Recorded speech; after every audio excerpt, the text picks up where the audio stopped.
Share ko lang sa inyo guys itong story na halos umiyak ako sa mga pangyayari. May isang babae na na-rape, nabuntis siya at nagkaroon ng isang anak. At nung lumaki na ang bata ay palagi niya itong sinasaktan. Kahit konting galaw ng bata ay sinasaktan niya agad ito.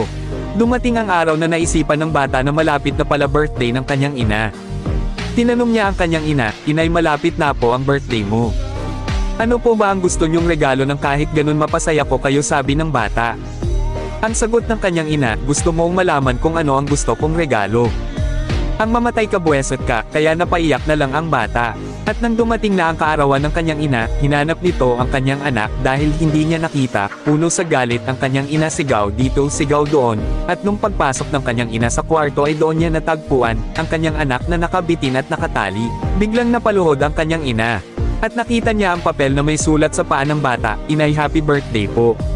Tinupad ko po yung gusto nyo sa kaarawan nyo. Para naman kahit minsan ay mapapasaya ko kayo, tandaan nyo po, Inay. Mahal na mahal kita."